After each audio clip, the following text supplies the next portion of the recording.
사도신경으로 신앙을 고백하시겠습니다. 나는 전능하신 아버지 하나님, 천지의 창조주를 믿습니다.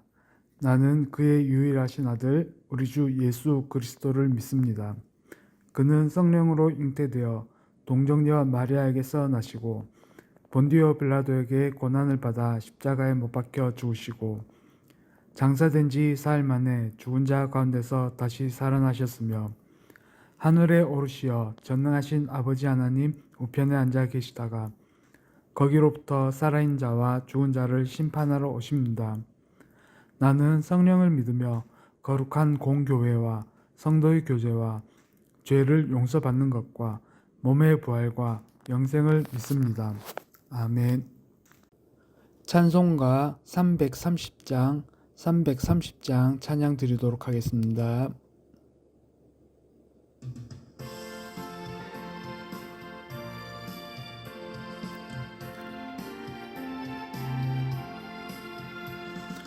어두운 밤 시대리니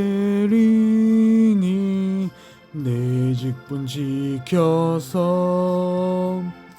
잔 이슬 맺힐 때에 일찍 일어나 해 돋는 아침부터 힘써서 일하라. 일할 수 없는 밤이 속히 오리라. 어두운 밤 시대리니 내 직분 지켜서 일할 때 일하면서 놀지 말아라. 낮에는 수고하나 쉴 때도 오겠네. 일할 수 없는 밤이 속히 오리라. 어두운 밤 시대리니 내 직분 지켜서 지는 해 비낀 볕에 힘써 일하고 그 빛이 다하여서 어둡게 되어도 할 수만 있는 대로 힘써 일하라. 사랑과 은혜가 충만하신 하나님 아버지, 오늘 마태복음 27장을 통해 예수님의 고난과 죽음을 묵상하며 주님 앞에 나아갑니다. 예수님께서 십자가에서 받으신 고통과 희생은 우리의 죄를 대신 지시기 위한 하나님의 크신 사랑의 표현이었음을 깨닫습니다.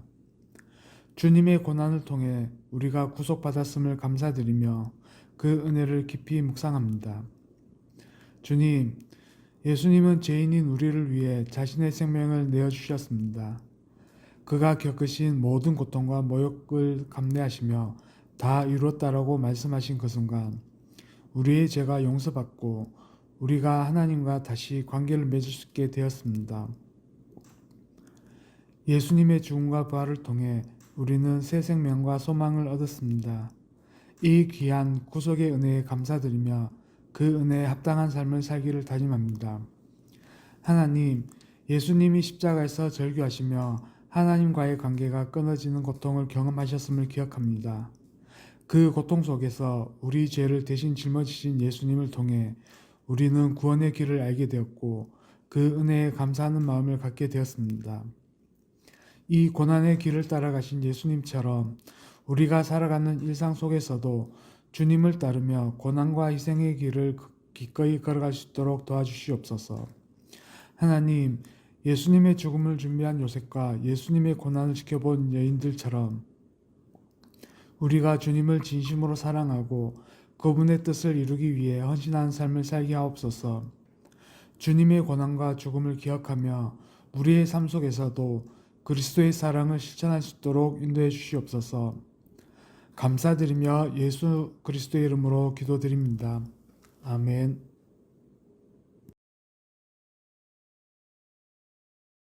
제27장. 새벽에 모든 대제사장과 백성의 장로들이 예수를 죽이려고 함께 의논하고 결박하여 끌고 가서 총독 빌라도에게 넘겨주니라.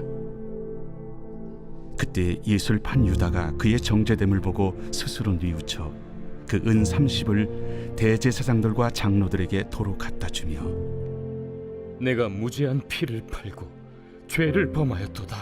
그것이 우리에게 무슨 상관이냐? 내가 당하라. 유다가 은을 성소에 던져놓고 물러가서 스스로 목매어 죽은지라. 대제사장들이 그 은을 거두며, 이것은 핏값이라 성전고에 넣어둠이 옳지 않다. 의논한 후 이것으로 토기장에 밭을 사서 나그네의 묘지를 삼았으니 그러므로 오늘날까지 그 밭을 피밭이라 일컫느니라. 이에 선지자 예레미야를 통하여 하신 말씀이 이루어졌나니, 그들이 그 가격 매겨진 자, 곧 이스라엘 자손 중에서 가격 매긴 자의 가격, 곧 은 30을 가지고 토기장의 밭값으로 주었으니 이는 주께서 내게 명하신 바와 같으니라. 예수께서 총독 앞에 섰음에 총독이 물어 이르되, 네가 유대인의 왕이냐? 내 말이 옳도다. 대제사장들과 장로들에게 고발을 당하되 아무 대답도 아니하시는지라. 그들이 너를 쳐서 얼마나 많은 것으로 증언하는지 듣지 못하느냐? 하되 한마디도 대답하지 아니하시니 총독이 크게 놀라워하더라. 명절이 되면 총독이 무리의 청원대로 죄수 한 사람을 놓아주는 전례가 있더니, 그때 바라바라 하는 유명한 죄수가 있는데 그들이 모였을 때 빌라도가 물어 이르되, 너희는 내가 누구를 너희에게 놓아주기를 원하느냐? 바라바냐? 그리스도라 하는 예수냐?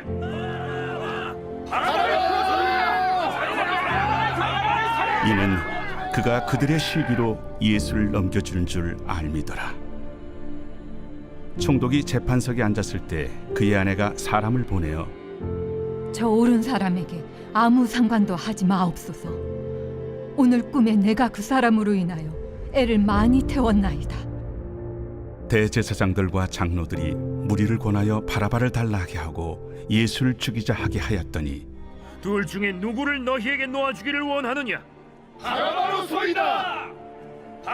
그러면 그리스도라 하는 예수를 내가 어떻게 하랴?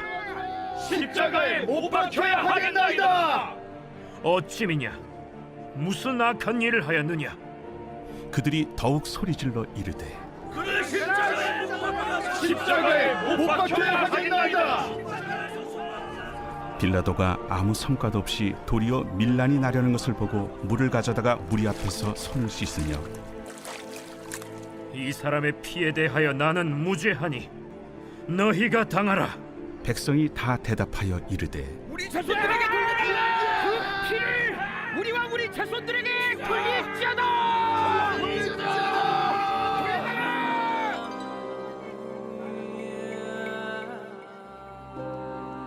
이에 바라바는 그들에게 놓아주고 예수는 채찍질하고 십자가에 못 박히게 넘겨주니라.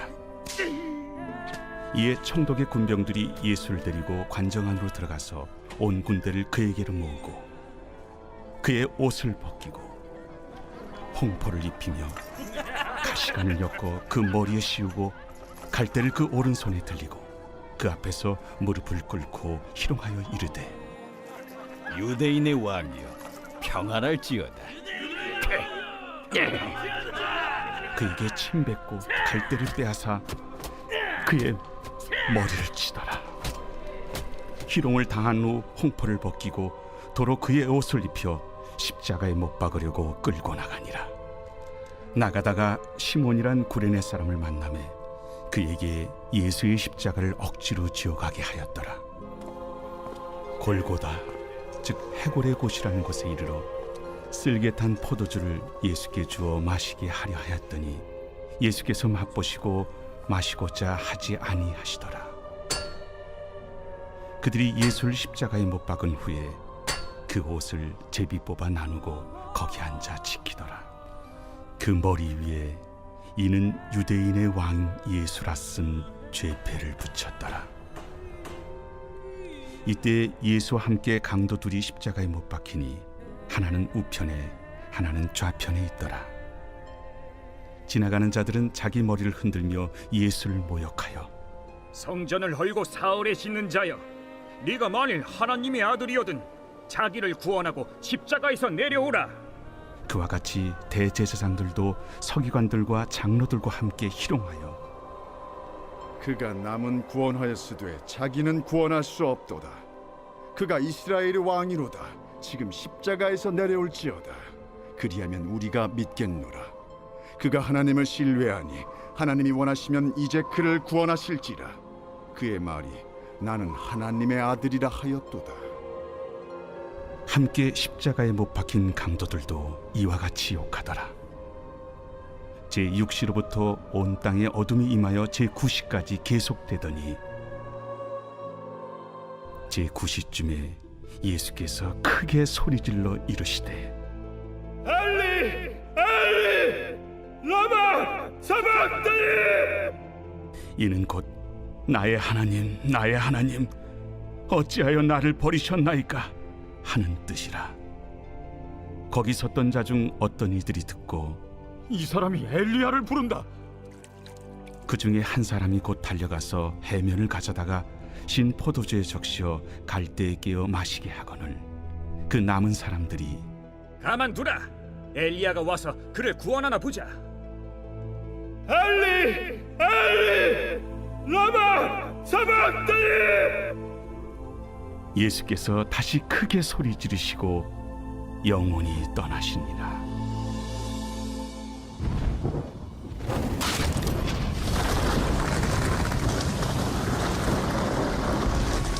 이에 성소 휘장이 위로부터 아래까지 찢어져 둘이 되고 땅이 진동하며 바위가 터지고 무덤들이 열리며 자던 성도의 몸이 많이 일어나되 예수의 부활 후에 그들이 무덤에서 나와서 거룩한 성에 들어가 많은 사람에게 보이니라. 백부장과 및 함께 예수를 지키던 자들이 지진과 그 일어난 일들을 보고 심히 두려워하여 이르되 이는 진실로 하나님의 아들이었도다. 예수를 섬기며 갈릴리에서부터 따라온 많은 여자가 거기 있어 멀리서 바라보고 있으니 그 중에는 막달라 마리아와 또 야고보와 요셉의 어머니 마리아와 또 세베대의 아들들의 어머니도 있더라. 저물었을 때 아리마다의 부자 요셉이라 하는 사람이 왔으니 그도 예수의 제자라. 빌라도에게 가서 예수의 시체를 달라 하니 이에 빌라도가 내주라 명령하거늘 요셉이 시체를 가져다가 깨끗한 세마포로 싸서 바위 속에 판 자기 새 무덤에 넣어두고 큰 돌을 굴려 무덤 문에 놓고 가니 거기 막달라 마리아와 다른 마리아가 무덤을 향하여 앉았더라. 그 이튿날은 준비일 다음 날이라. 대제사장들과 바리새인들이 함께 빌라도에게 모여 이르되 주여, 저 속이던 자가 살아있을 때에 말하되 내가 사흘 후에 다시 살아나리라 한 것을 우리가 기억하노니 그러므로 명령하여 그 무덤을 사흘까지 굳게 지키게 하소서. 그의 제자들이 와서 시체를 도둑질하여 가고 백성에게 말하되 그가 죽은 자 가운데서 살아났다 하면 후의 속임이 전보다 더 클까 하나이다. 빌라도가 이르되 너희에게 경비병이 있으니 가서 힘대로 굳게 지키라. 그들이 경비병과 함께 가서 돌을 인봉하고 무덤을 굳게 지키니라.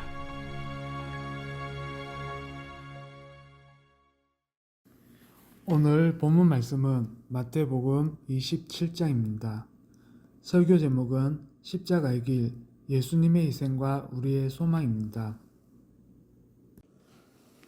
마태복음 27장은 예수님의 십자가 고난과 죽음을 다루고 있습니다. 그중 1절에서 26절은 예수님의 고난과 재판 과정을 다루는 내용입니다. 이 구절은 예수님이 대제사장들과 장로들에게 고발당하고 빌라도 앞에서 재판을 받으며 결국 십자가에 못 박히게 되는 장면을 묘사합니다. 예수님이 잡히신 후 대제사장들과 장로들은 예수님을 사형에 처하기로 결정을 내립니다. 이들은 예수님을 죽이기 위한 방법을 모색하지만 그들이 계획한 대로 쉽게 실행되지 않았습니다. 결국 예수님은 로마 총독 빌라도에게 넘겨지게 됩니다. 이 부분에서 중요한 점은 예수님이 무죄임에도 불구하고 죄인 취급을 받으며 재판을 받게 된다는 점입니다. 예수님은 죄가 없으셨으나 그 죄 없는 예수님이 우리의 죄를 대신 짊어지기 위해 이 길을 걸으셨습니다. 예수님의 고난은 하나님의 구속 계획의 일환이었으며 예수님께서는 자신의 고난을 스스로 선택하셨습니다. 유다는 예수님을 배신한 후 그가 처한 죄책감과 후회로 인해 대제사장들과 장로들에게 30은하를 반환합니다. 그러나 그들이 이를 받아들이지 않자 유다는 스스로 목숨을 끊습니다. 이 장면은 예수님의 고난과 죽음을 둘러싼 인간의 죄와 회개의 복잡한 상황을 드러냅니다. 유다는 예수님을 배신한 후 진정한 회개를 하지 않았습니다. 그 대신 죄책감에 빠져 자살을 선택했습니다. 이와 대조적으로 예수님은 자신을 배신한 자들을 용서하시기 위해 십자가에서 죽으셨습니다. 빌라도는 예수님을 신문하며 그분이 죄가 없다는 것을 알고 있습니다. 그러나 군중의 압박과 정치적 상황으로 인해 예수님을 풀어줄 수 없었습니다. 빌라도는 예수님이 유대인의 왕이라는 고발에 대해 묻지만 예수님은 내가 말하였다라고 대답합니다. 이 장면에서 중요한 점은 예수님이 자신의 신성에 대해 침묵하시고 모든 고난을 받아들이신 이유입니다. 예수님은 자신의 정당한 권리를 주장하지 않으셨습니다. 대신 하나님의 뜻을 이루기 위해 모든 고난을 묵묵히 받아들이셨습니다. 예수님의 순종은 우리가 따라야 할 본보기이며 자신의 뜻을 내려놓고 하나님의 뜻을 따르는 길이 진정한 구원의 길이라는 것입니다. 빌라도는 예수님을 풀어주고자 했지만 군중은 바라바를 놓아주고 예수는 십자가에 못 박으라고 요구합니다. 빌라도는 이들의 요구를 받아들이고 예수님을 십자가에 못 박히도록 명령합니다. 바라바는 강도였으나 군중은 그를 풀어주기를 요구한 것입니다. 빌라도는 손을 씻으며 예수님의 피에 대해 책임이 없다고 선언하지만 결국 군중의 소리에 밀려 예수님을 십자가에 못 박도록 합니다. 예수님은 무자신 분이지만 군중은 그를 십자가에 못 박히게 하였습니다. 이는 예수님이 모든 인류의 죄를 대신 지시기 위해 죽음을 선택하신 이유입니다. 빌라도의 행동은 인류가 예수님을 거부하고 대신 죄인인 바라바를 선택한 상징적인 장면입니다. 이것은 인간의 죄성과 예수님을 향한 거부를 나타냅니다. 예수님이 십자가에 못 박히신 것은 하나님의 뜻을 이루기 위한 구속의 계획이었습니다. 예수님의 죽음은 우리의 죄를 대신한 대속의 죽음이었습니다. 예수님의 계획은 우리의 구속을 위한 하나님의 계획이었습니다. 예수님의 순종과 희생을 통해 우리는 구원의 길을 찾을 수 있음을 기억해야 합니다. 십자가의 길은 끝이 아니며 그것은 구속의 시작을 의미합니다. 27절에서 31절에서는 예수님이 로마 군인들에 의해 수치와 고통을 당하며 조롱당하는 장면이 묘사됩니다. 이 구절은 예수님의 고난 중 하나로 그분이 경험한 극심한 수치와 모욕을 강조하고 있습니다. 이 부분은 예수님의 인류를 위한 사랑과 그분이 겪은 고난의 깊이를 묵상할 수 있는 중요한 순간입니다. 예수님은 총독의 군대인 로마 병사들에게 붙잡혀 그들을 통해 심한 조롱과 고통을 받습니다. 그들은 예수님에게 가시관을 씌우고 손에 갈대를 들고 유대인의 왕이여 만세라고 외치며 조롱합니다. 그들은 예수님을 왕처럼 대우하는 척하면서 사실상 그분을 조롱하고 있습니다. 여기서 중요한 것은 예수님이 실제로 왕이시며 이 모든 일들이 그분의 진정한 왕권을 드러내기 위한 마지막 준비 과정이라는 점입니다. 예수님은 인류를 구속하기 위해 고통과 수치를 참으며 자신의 왕권을 드러내실 준비를 하고 계십니다. 예수님은 조롱과 모욕을 당하시면서도 자신이 진정한 왕이심을 드러내지 않으셨습니다. 그분은 하나님의 뜻을 이루기 위해 침묵하고 순종하셨습니다. 예수님은 우리의 죄와 수치를 대신 지기 위해 왕으로서의 권리를 내려놓으셨습니다. 그분의 진정한 왕권은 십자가에서 드러날 것입니다. 예수님이 겪으신 수치는 우리가 겪을 수 있는 모든 수치와 고통을 대신 지신 것입니다. 군인들은 예수님을 조롱한 후 그분을 십자가에 못 박기 위해 끌고 나갑니다. 예수님은 이미 신체적으로 매우 고통스러운 상태에 있으며 그분의 수치와 고통은 이제 십자가형으로 이어지게 됩니다. 이 부분에서 예수님이 받으신 고통은 단순한 육체적인 고통에 그치지 않습니다. 예수님은 모든 인류의 죄와 수치를 대신 짊어지기 위해 고통을 참으셨습니다. 이는 우리가 당해야 할 고통을 대신하여 그분이 십자가에서 죽으시기 위해 예비하시는 과정이기도 합니다. 예수님은 우리의 죄와 수치를 대신 지기 위해 고난을 받으셨습니다. 그분의 고통은 우리의 죄를 대신한 희생이었습니다. 예수님의 수치는 단순한 육체적인 고통이 아니라 죄인인 우리가 받아야 할 수치를 대신 지신 것입니다. 예수님은 우리의 죄를 대신해 고난을 받으시고 우리의 죄로 인한 수치를 다 짊어지셨습니다. 그분의 순종과 사랑을 기억해야 합니다. 예수님의 수치와 조롱은 그분이 우리의 죄와 수치를 대신 지기 위한 중요한 과정이었습니다. 예수님은 우리의 죄를 대신 짊어지시며 우리에게 새로운 구속의 길을 열어주셨습니다.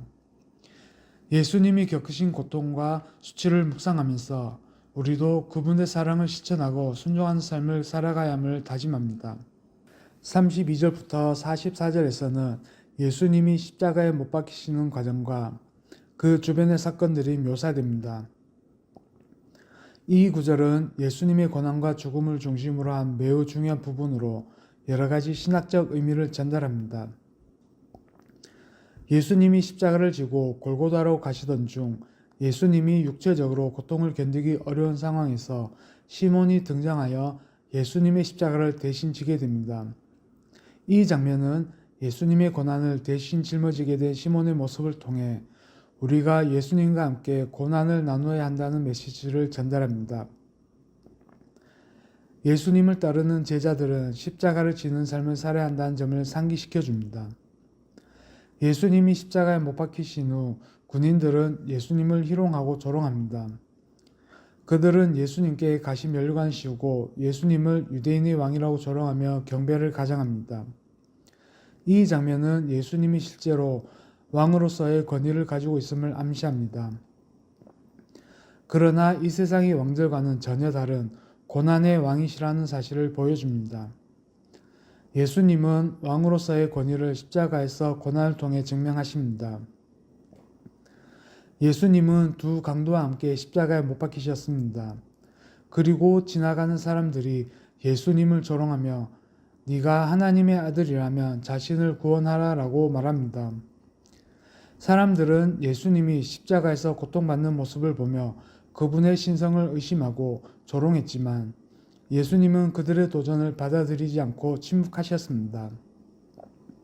이 부분은 예수님이 자신을 구원할 수 있는 능력이 있음에도 불구하고 하나님의 뜻을 이루기 위해 고난을 기꺼이 받아들이신 모습을 보여줍니다. 대제사장들과 서기관들, 장로들이 예수님을 조롱하며 다른 사람은 구원했지만 자기는 구원할 수 없다고 한다며 조롱합니다. 또 강도들 중 한 사람도 예수님을 비웃으며 예수님께서 자기를 구원할 수 없다고 말합니다. 이 장면은 예수님이 당시 사람들, 심지어는 고통을 함께 겪고 있는 강도들조차 조롱을 당하는 상황을 설명합니다. 예수님은 자신을 구원할 수 있음에도 불구하고 죄인들을 구원하기 위해 죽음을 선택하셨습니다. 예수님이 십자가에서 겪으신 고난은 단순한 육체적 고통만이 아닙니다. 예수님은 자신의 신성을 알고 계셨지만 인간의 죄를 대신 짊어지고 그 고통을 참으셨습니다. 그 고난은 우리가 받을 수 있는 죄의 대가를 대신 치르시는 구속의 사건이었습니다. 예수님은 자신을 구원할 수 있는 능력이 있음에도 불구하고 하나님의 구속 계획을 완성하기 위해 십자가에서 고난을 받으셨습니다. 예수님의 고난을 바라보며 우리는 세상의 조롱과 비난을 이겨내고 믿음을 지키는 삶을 살아야 한다는 교훈을 얻을 수 있습니다. 군인들과 사람들은 예수님을 조롱하면서 유대인의 왕이라고 말하지만 사실 예수님은 진정한 왕이시며 그 왕국은 이 세상의 왕국과는 다른 고난과 겸손의 왕국입니다. 예수님이 겪으신 고난은 결국 하나님 나라를 여는 열쇠가 되었으며 우리는 그 고난을 통해 영원한 생명을 얻게 되었습니다. 예수님은 십자가를 지시고 죽으심으로써 구속의 길을 열어주셨습니다. 그 길은 고난과 희생의 길이지만 예수님을 따르는 제자들도 십자가를 지고 살아야 한다는 메시지가 담겨 있습니다. 우리는 예수님의 고난을 묵상하면서 우리가 지고 가야 할 십자가는 무엇인지, 어떻게 주님의 고난에 동참할 수 있는지 고민해야 할 것입니다. 45절에서 56절에서는 예수님의 십자가에서의 죽음과 그 죽음이 의미하는 바를 다룹니다. 이 구절은 예수님께서 십자가에서 돌아가시는 마지막 순간을 묘사하며 그가 고통과 죽음을 통해 이루고자 하신 하나님의 구속 계획을 밝히고 있습니다. 이 장면은 예수님의 희생을 통해 하나님이 우리와의 관계를 회복하고자 하셨다는 중요한 신학적 메시지를 전합니다. 제6시부터 제9시까지 온 땅에 어두운 기운이 덮이더니 예수님이 십자가에 달리신 오후 12시부터 3시까지 온 땅이 어두워지는 기이한 현상이 발생합니다. 이는 단순한 자연 현상이 아니라 예수님의 죽음이 우주적인 중요성을 지닌 사건임을 상징합니다. 예수님이 죄의 대가를 치르시는 순간 하나님은 온 우주가 그 고난을 함께 겪고 있는 것처럼 어둠을 덮으셨습니다. 이 어둠은 예수님의 고통과 죄의 대가를 지불하는 심각한 사건을 나타내며 하나님이 인간의 죄를 처리하시기 위한 고백이기도 합니다. 엘리 엘리 라마 사박다니, 나의 하나님 어찌하여 나를 버리셨습니까? 예수님은 십자가에서 하나님께 절규하며 하나님과의 분리감을 표현하십니다. 이는 예수님이 우리 죄를 대신 짊어지며 하나님과의 관계가 끊어지는 고통을 경험하셨음을 나타냅니다. 예수님은 하나님과의 친밀한 관계 속에 있었으나 이제 죄인들의 죄를 대신하여 그 관계가 단절된 아픔을 겪으셨습니다. 이 외침은 예수님이 우리를 대신해 죄의 대가를 치르셨다는 사실을 드러냅니다. 예수께서 다시 크게 소리 지르시고 영원히 떠나가시다. 예수님은 다 이뤘다라는 말씀을 남기시며 의도적으로 큰 소리로 부르짖으시고 죽음을 맞이하셨습니다. 다 이뤘다는 말씀은 구속의 계획이 완성되었음을 선언하는 중요한 선언입니다. 예수님이 십자가에서 죽으심으로써 인류를 위한 구속이 완성된 것입니다. 예수님의 죽음은 단지 육체적인 끝이 아니라 하나님의 구원의 역사에서 중요한 전환점이었음을 의미합니다. 그때 성소의 휘장이 위에서 아래까지 찢어지며 땅이 흔들리고 바위가 갈라지고 예수님이 죽으시면서 성전의 휘장이 찢어지는 기적적인 사건이 발생합니다. 성전의 휘장은 하나님과 사람 사이를 가로막는 장벽이었으며 일반인은 이 휘장을 넘을 수 없었습니다. 하지만 예수님의 죽음으로 그 장벽이 제거되고 이제 누구나 하나님께 직접 나아갈 수 있는 길이 열렸음을 상징합니다. 이는 예수님의 희생이 하나님과 인간 사이에 막힌 담을 허물어 버렸음을 나타내며 예수님의 죽음이 우리에게 구원의 길을 열어주었다는 중요한 신학적 메시지를 전합니다. 무덤들이 열리고 자던 성도들의 몸이 많이 일어나니라. 예수의 부활 후에 그들이 무덤에서 나와서 거룩한 성에 들어가 많은 사람에게 보이니라.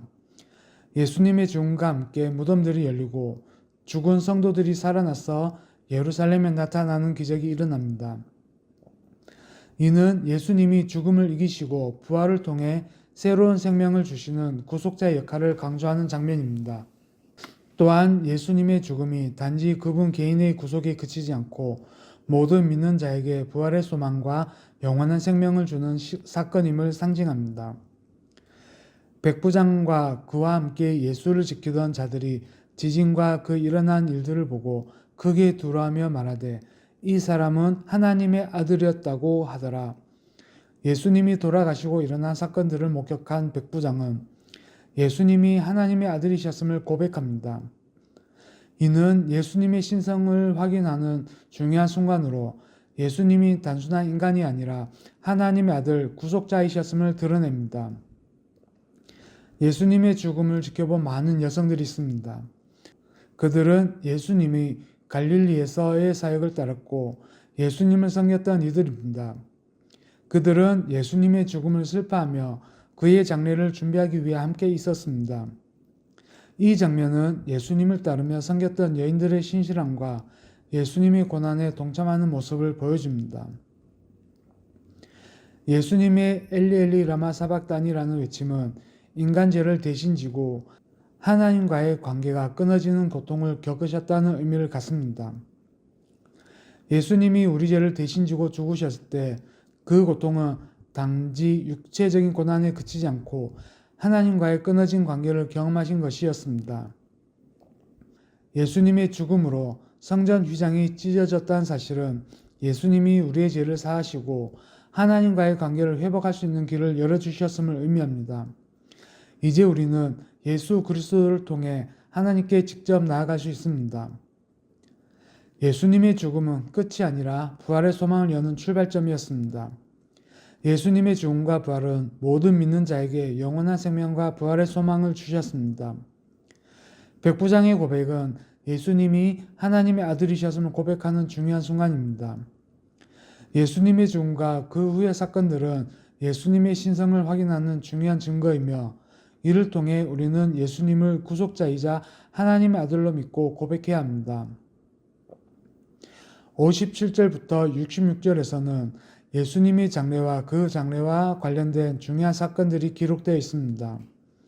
이 구절에서는 예수님의 죽음 이후의 과정과 그의 시신을 어떻게 처리했는지를 다루며 예수님의 부활을 준비하는 장면으로 이어지는 중요한 신학적 메시지를 전합니다.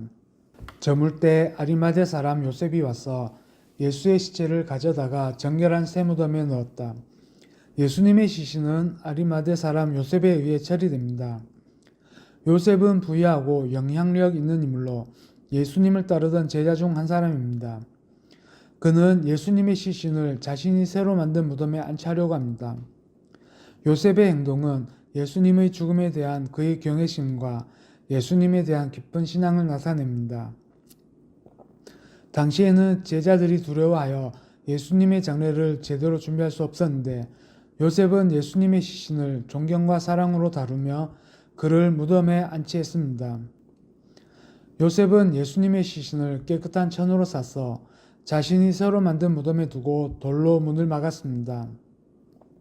이 무덤은 예수님의 장례를 위한 준비로 요셉은 예수님이 죽은 자들 가운데서 다시 살아나시리라는 믿음에 따라 이 행동을 취한 것입니다. 예수님의 무덤은 그 당시 장례의 전통에 따라 정성스럽게 준비되었습니다. 예수님을 묻은 무덤은 그 후에 예수님의 부활의 현장이 될 중요한 장소가 됩니다. 거기 마리아 막달레나와 또 다른 마리아가 예수의 무덤을 향하여 앉았다. 예수님의 장례를 준비한 후 마리아 막달레나와 다른 마리아가 무덤 근처에서 지켜보며 그 상황을 지켜봅니다. 이 여인들은 예수님의 사역을 따르던 제자들로 예수님의 죽음을 슬퍼하며 그를 기리는 마음으로 무덤을 지킵니다. 이 장면은 예수님의 죽음을 지켜본 여성들의 충성과 헌신을 보여줍니다. 그들은 예수님이 죽음을 맞이한 후에도 그의 일을 기억하고 그를 존경하는 마음으로 행동하였습니다. 유대인들의 대제사장들과 바리새인들이 빌라도에게 가서 이르되 그가 살아났다 말을 전하지 않기 위해 그 무덤을 지켜야 한다고 합니다. 대제사장들과 바리새인들은 예수님이 죽음 후에도 예수님이 셋째 날에 부활할 것이라는 예언을 기억하고 예수님의 제자들이 예수님의 시신을 훔쳐서 부활했다고 주장할까 봐 무덤을 지키기 위해 경계합니다. 그들은 예수님의 부활을 방지하기 위해 무덤을 더 철저히 보호하려고 했습니다. 이 장면은 예수님의 부활을 미리 두려워한 사람들의 마음을 잘 보여줍니다. 그들은 예수님의 부활이 일어날 수 없다는 믿음을 가지고 있었지만 실제로 예수님의 부활은 그들의 모든 경계를 넘어설 것입니다. 빌라도가 그들에게 이르되 너희가 경계할 수 있다. 가서 너희가 할 수 있는 대로 지켜라. 그들이 무덤을 밀봉하고 군인들을 두어 무덤을 지키게 했다. 빌라도는 대제사장들의 요청에 따라 예수님의 무덤을 더 철저히 봉인하고 군인을 배치하여 무덤을 지키도록 합니다. 이는 예수님의 부활을 방지하기 위한 마지막 조치로 그들이 예수님의 시신을 훔칠 수 없게 하려는 의도입니다. 예수님의 부활을 막으려는 인간의 시도가 결국 무의미하다는 것을 보여주는 사건으로 하나님은 모든 경계를 넘어서서 일하시는 분임을 상기시켜 줍니다. 아리마대 사람 요셉은 예수님의 죽음을 두려워하지 않고 공적이고 중요한 자리를 가진 사람으로서 예수님의 시신을 존경하는 마음으로 무덤에 안치했습니다. 요셉의 행동은 믿음과 용기를 보여주는 중요한 사례로 우리가 예수님의 가르침을 따라 살아갈 때 두려움 없이 하나님의 일을 지지해야 한다는 메시지를 전달합니다. 마리아 막달레나와 다른 마리아는 예수님의 죽음 후에도 그를 존경하고 예수님을 위한 마지막 예배를 드리기 위해 무덤을 지켰습니다. 그들의 충성과 헌신은 우리가 어려운 상황 속에서도 예수님을 따르고 그를 기념하는 마음을 가져야 한다는 교훈을 줍니다. 대제사장들과 바리새인들은 예수님의 부활을 두려워하여 무덤을 더 강화하려 했습니다. 그러나 예수님의 부활은 사람들의 경계를 넘어서 이루어진 하나님의 능력의 사건이었습니다. 하나님은 우리가 막을 수 없는 방식으로 역사하십니다. 예수님의 부활을 믿는 우리는 어떤 어려움 속에서도 하나님의 능력을 믿고 살아야 합니다. 예수님의 장례는 그가 죽음을 이기고 부활하실 준비가 되는 중요한 순간이었습니다. 무덤에 안치된 예수님의 시신은 잠시만 머무를 뿐 세상의 모든 죽음을 이기고 살아나셨습니다. 이는 우리의 신앙이 죽음을 넘어서는 부활의 소망을 가지고 있음을 일깨워줍니다. 빌라도는 결국 진리를 외면하고 군중을 두려워하여 책임을 회피하는 선택을 했습니다. 그러나 하나님 앞에서 우리는 변명할 수 없습니다. 진리를 따를 용기를 가지시길 바랍니다. 세상의 평가보다 하나님의 뜻을 먼저 구하시길 바랍니다. 책임을 회피하지 않고 믿음으로 결단한 성도님들 되시길 바랍니다. 주기도문으로 예배를 마치겠습니다. 하늘에 계신 우리 아버지, 아버지의 이름을 거룩하게 하시며 아버지의 나라가 오게 하시며 아버지의 뜻이 하늘에서와 같이 땅에서도 이루어지게 하소서. 오늘 우리에게 일용할 양식을 주시고 우리가 우리에게 잘못한 사람을 용서하여 준 것 같이 우리 죄를 용서하여 주시고 우리를 시험에 빠지지 않게 하시고 악에서 구하소서. 나라와 권능과 영광이 영원히 아버지의 것입니다. 아멘.